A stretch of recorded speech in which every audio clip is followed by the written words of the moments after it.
I've noticed that a lot of the best builds every season tend to use the same exotic armor over and over again.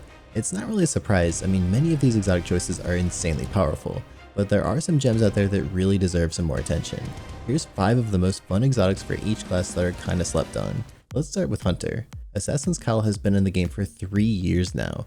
Unfortunately, the only way you can unlock this thing is by owning and completing the Shadowkeep campaign on Hunter. This exotic makes you invisible for a few seconds when you get a powered melee kill or perform a finisher. How long the invisibility lasts depends on the type of enemy that you kill and how you kill them. These powered melee kills and finishers also restore your health and your shields. The more powerful the enemy is, the more health and more shields you get. With one exotic, you have on-demand invisibility from any Hunter subclass, not just the Night Stalker. You also have some really good survivability from the healing that it provides. Without having the classy restoration mod anymore, Hunters can kinda struggle to stay alive in endgame content. We're basically glass cannons out there. We do some huge damage, but we're really squishy. Knife Trick Gunslinger and 1-2 Punch Arc Strider are my go-tos with Assassin's COWL right now. The Gunslinger is probably my favorite because you get non-stop powered melees just by using an aspect. If you're struggling in harder content out there like the master version of King's Fall, try out the Assassin's COWL Gunslinger with Knife Trick and knock him down. Next up is Caliban's Hand. This is a gunslinger only exotic, but it's very fun if you're a fan of big explosions. This playstyle gives you 4 ways to make massive explosions with your toolkit. Caliban's Hand scorches nearby targets you hit with your proximity knife explosion. That's the first explosion and it's the smallest of the 4. If your knife kills anything, that enemy will explode for even more AoE damage. That's the second explosion and it's even bigger than the first one. The knock 'em down aspect on Gunslinger will automatically refund your melee ability kills while you're radiant. As long as you're getting kills with your proximity knife, you're going to be creating constant explosions everywhere. The explosions from your proximity knife and the ignitions from Caliban's Hand all funnel towards your gunpowder gamble. This aspect gives you a free throwable bomb that creates our third explosion. It's almost as powerful as a Gjallarhorn rocket, both in terms of damage and the size of the AoE. And your fourth explosion comes from that Blade Barrage super. Typically your super takes a while to charge up, but with the hands-on armor mod on your helmet, all of these melee kills will give you a bunch of super energy. Stacking 2 hands-on mods increases that amount of super energy gained per melee kill, so as long as there's enemies to kill, you're going to be farming supers faster than you can use them. The next exotic is actually available for every class. Instead of recommending the Aeon exotics for each class though, we're just going to bring it up here with the Hunters. Just know that everything I'm about to say with the Aeon Swift applies also to the Titans and Warlock exotics too. This exotic is basically a support player's dream, which is probably why very few people actually use it. There's 3 different versions that you can use depending on which Aeon specific mod that you equip. The one you should be using 99% of the time though is Sect of Insight. When you get 2 precision multi-kills, you'll create an orb of power for your allies. In PvE, this is going to be happening all the time. And depending on what kind of enemy you finish, you'll spawn either a special or a power ammo brick for your teammates. The Aeon exotics are basically mandatory for day 1 raids with the contest modifier active, and they're also really helpful for Master and Grandmaster content. In the entirety of Destiny, these activities make up a pretty small slice of the overall player base, but it would be really cool to see more players running these in regular activities. Players helping one another get more ammo and more ability energy would be pretty cool. Maybe we can start a movement together.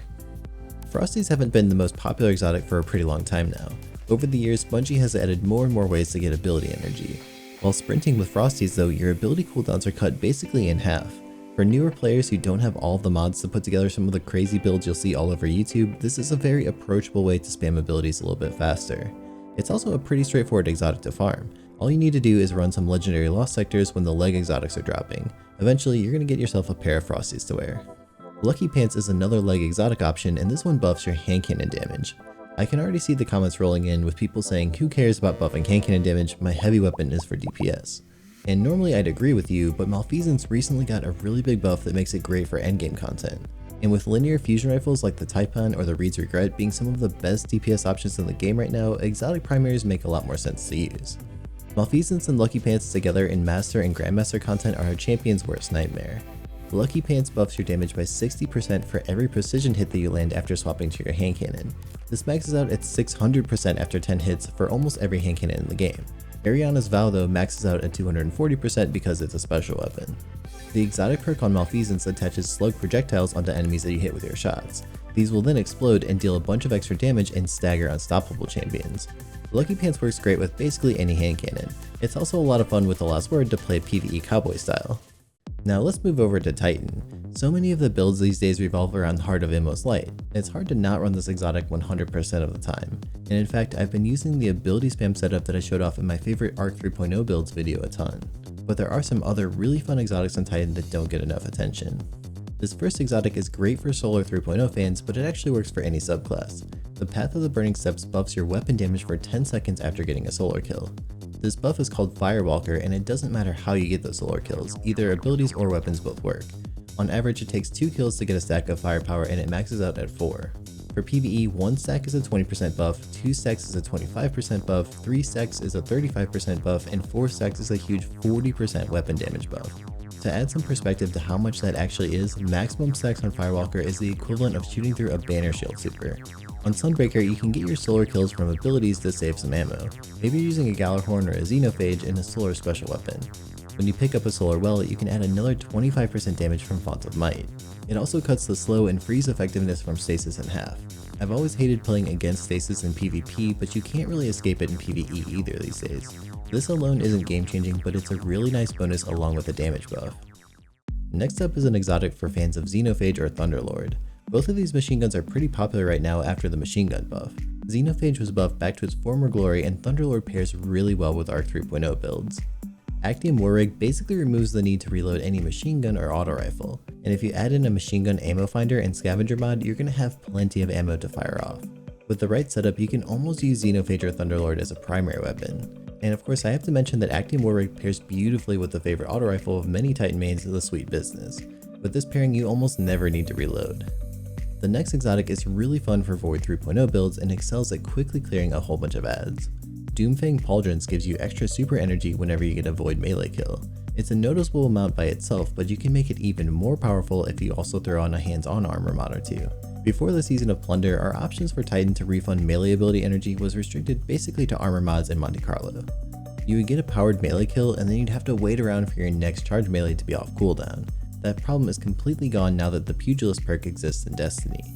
It gives you melee energy back on kills similar to how Demolitionist works for grenades. It's been tough to string together a rotation in Destiny revolving around powered melee kills in the past, but with this new perk it's really opened up some cool build potential. With Doomfang Pauldron, you can farm extremely fast supers and nearly infinite abilities. If you equip a melee kickstart mod on your gloves, you're going to need even fewer kills.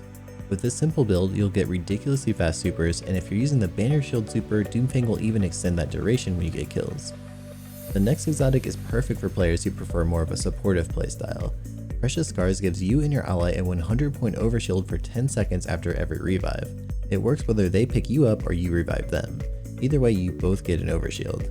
This overshield disappears though whenever either one of you moves 15 meters or more away from the revive location. This overshield is definitely nice to have, and it might even save your life in some situations, but what's probably even better is that every time you land a weapon kill that matches your subclass element, you'll also heal yourself and everyone around you in a 15 meter radius. This has a 3-second cooldown period. If you toss on a Harmonic Siphon armor mod on your helmet, these weapon kills will also spawn an Orb of Power. Anyone can pick these up for more super energy or for builds that require orbs. Hallowfire Heart improves the recharge rate of your solar abilities. It also greatly reduces your cooldowns when your super is fully charged. Basically, it's like a Sunbreaker only version of Heart of Inmost Light. You can add melee or grenade kickstart mods to buff these cooldown speeds even more, and Melee Wellmaker works great with your throwing hammer. It creates solar wells whenever you get a throwing hammer kill. These solar wells refund energy to every ability that you have on cooldown. Right now, Heart of Inmost Light improves ability regen a little bit better than Hellfire Heart, so it does make sense why Hellfire is kinda slept on, but with a small buff or maybe a nerf to Heart of Inmost Light, this exotic could become really popular. Moving over to Warlock, Getaway Artists are really fun in both PvE and PvP. A big part of this exotic was added with the new Arc 3.0 version of the Stormcaller. Arc Soul is one of those 3 Arc 3.0 aspects that's currently available on the Stormcaller. Whenever you use a healing or empowering rift, you'll summon an Arc Soul for yourself. These things are basically little auto turret companions that shoot a 3-round burst at nearby enemies. The Getaway Artist creates a sentient Arc Soul and amplifies you whenever you consume a grenade. This better Arc Soul shoots a 5-round burst. What Getaway Artist really allows you to do though is to use the other aspects besides Arc Soul. You equip Electrostatic Mine and Lightning Surge, but you get the Arc Soul's aspects benefits from your exotic. It's not game breaking, but having the ability to get all of these benefits each at the same time is pretty cool. Next up is Nothing Manacles, which I feel didn't get quite enough love back when the Void 3.0 subclasses first came out.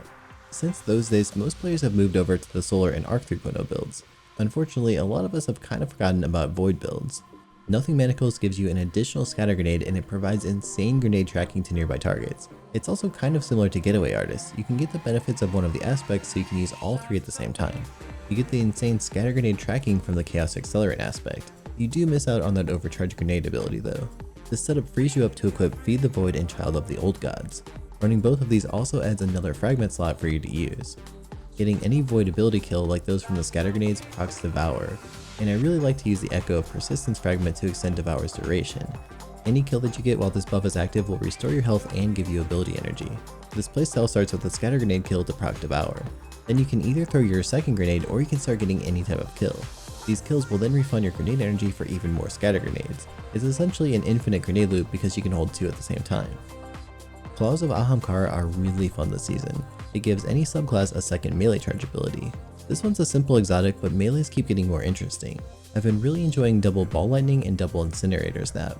Just like the Titan's Doomfang Pauldron build, this exotic is so much stronger now that we have the Pugilist perk in the game. Beforehand, you'd have to wait a while after using your two melee abilities. Even with a high strength stat, you couldn't exactly spam your charge melees. It's not as strong as Monte Carlo for melee regen, but there are so many cool weapon choices with this new perk. And all of these weapons are legendary, so you can still run any other exotic you want in your other slots. You can even use multiple weapons with Pugilist to deeply build into it. This opens you up to explore new builds focused on melees that normally weren't very popular. Winter's Guile is the next exotic, and it plays pretty similar to Claws of Ahamkara. You're still going to be using a lot of melees, maybe not quite as often as with Claws, but instead your melees are going to be even more powerful. Winter's Guile buffs your melee damage after a melee kill. It lasts for 5 seconds and stacks up to 5 times. After any melee kill, it will buff your melee damage by 130%, capping out at a huge 650%. Melee abilities that have the possibility of killing multiple targets at the same time will count as separate melees. So for example, if you kill 2 enemies with the Stormcaller Chain Lightning, that's actually 2 stacks. And you can use any shotgun with 1-2 punch to really buff that damage even more. Both normal melees and powered melees work with Winter's Guile. I'd recommend using these mods to get your melee abilities back even faster. You can try Heavy Handed, Well of Striking, Melee Wellmaker, Melee Kickstart, and Elemental Charge. Vesper of Radius lets you spam AoE shockwaves and amplified Arc Souls. Every time you cast a healing or empowering rift, you release an Arc Shockwave. This explosion deals about 300 damage in PvE, and it also knocks enemies back about 7.5 meters. Usually the shockwave will kill minors, and it does a good chunk of damage to majors. You'll also get more rift energy when you're surrounded by enemies. As far as Vesper of Radius cares, anything within 15 meters will give you that energy. You'll also take less damage while surrounded if you use the Spark of Resistance fragment on a Stormcaller. Vesper of Radius is really fun with Arc 3.0, and the fragments and aspects pair really well together. The Arc Soul aspect summons your Arc Soul ally whenever you cast a rift. Every time you use your class ability, you're going to make that AoE explosion and summon the Arc Soul. The Electrostatic Mine aspect considers kills from your Arc Soul as an ability kill, and these create Ionic Traces. They'll give you ability energy back to everything that's on cooldown, so you collect a few of these things and you've already got your rift back. Ionic Traces also make you amplified, which supercharges your Arc Souls. This creates a flywheel effect where you cast your rift to make explosions, your rift summons Arc Souls, these Arc Souls funnel you Ionic Traces, and the Ionic Traces make you more rifts and supercharge your Arc Soul. It's a really fun gameplay loop for lower level content and definitely worth a try. Let me know in the comments which of these exotics are your favorite right now. Subscribe for more videos like this one if you haven't yet, and up next check out my video covering my favorite Arc 3.0 builds on each class. It's linked on screen and in the description.